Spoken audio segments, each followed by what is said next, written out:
All right, let's go ahead and get started. So I'm Shelly Murray, and I am super excited that you are here with us today for the SOS Workshop. We are going to show you how to save and organize and share your family photos, videos, audio files, and key documents in our recommended platform, Forever Storage. We're excited to be with you today. I want to introduce you to our team, our training team here. These are a group of 5 professional photo organizers who have come together to really help you not only use your Forever Storage account, but also to learn some great techniques and strategies that we have come up with that we teach our clients. And we hope that it will help you in your photo organizing journey. So I have on the call with me, represented from Cincinnati, Ohio, Photos Finished with Becky Hussey and Carrie Butkovich. And then, thank you, also Lifelong Photovation out of Erie, Pennsylvania. We have Nancy Hilbert and Lynn Dowds. And I am Shelly Murray with Photo Organizing Services in Pittsburgh, Pennsylvania. I am going to hand it over to Becky Hussey, and she's going to kick us off. Hey, hello everyone. Thank you for joining us.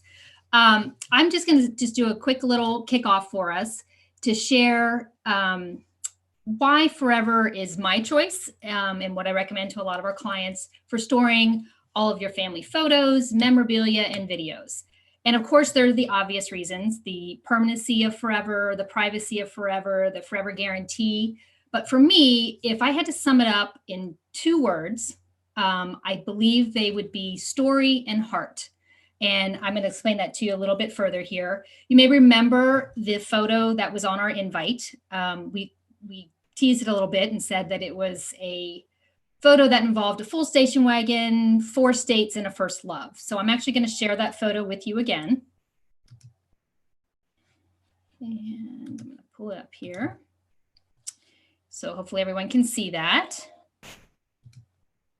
And so if you look at the photo, anybody looking at it would say, okay, yeah, it's a cute picture. It's probably outside. Obviously, it's outside somewhere, maybe at a park. And that's great. Well, I first discovered this photo when I was going through my family slides. And I had those digitized years ago. And my dad was a true documenter of everything. And actually on the slide mount, he had written on there, Four Corners National Park, July 1972.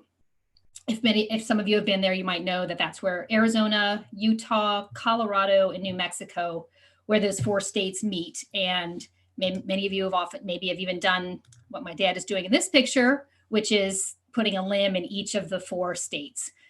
So I knew right away that was helpful. It gave me the idea that, okay, the photo, I know that it was from 1972 and I knew where it was. So very factual information. To me, it looked like a typical family photo that we would have had from my childhood. We spent most summers, both my parents were teachers. We spent summers, weeks on end, traveling to all around the country, all of the national parks, all 6 of us. Sometimes a grandparent or a stray cousin would come with us. We'd all pile in the station wagon. We pulled a trailer. We camped in all the national parks, campgrounds.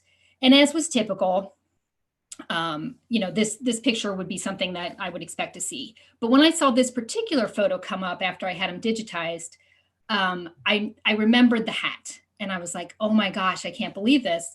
And I remember not only the picture, but I remember the motion of the day. And as often would happen, my mom would make a big picnic lunch. With 6 of us, we weren't going out to restaurants. So she'd pack a picnic lunch. We'd find a public picnic area that would, have tables. And so this particular day, we were eating our lunch. There was a family nearby that was doing the same thing we were. There was a little boy in that family, probably about my age, maybe 5 or 6. I'm about 4 here.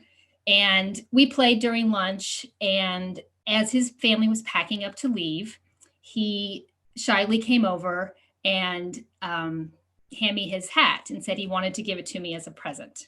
So, of course, I was so touched by this. Growing up with 3 older brothers, I didn't often think that, I didn't know boys could actually be nice. So it was a sweet moment for me. I remembered it. And as soon as I saw this picture, that all came flooding back to me.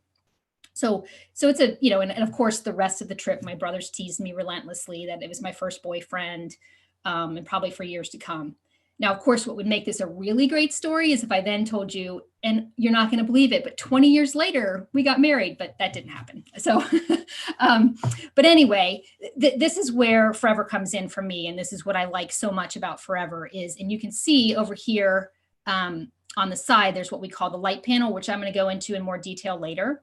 But I'm able to put this story into words, and because of the way Forever is structured, this story is now going to live permanently with this photo. It's going to be embedded into what we call the metadata of the photo from this point forward, no matter where the photo travels. And unlike some other services like Google Photo, Amazon Photos, they have a place for you to put a caption or description, but it only lives in that service. So if you take that photo and send it to someone and they view it, you know, just on their phone, they're not going to see that story. They're not going to see that information. So that I think is a huge plus for Forever, and why I like to use it, because I have a big connection with photos. I like to tell the story of the photos.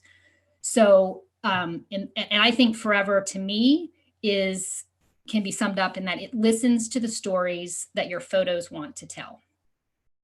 So with that, I'll be back later. I'm going to talk more about the sort of the tech side of that metadata panel there, and share some other ways to use your Forever account to tell your stories.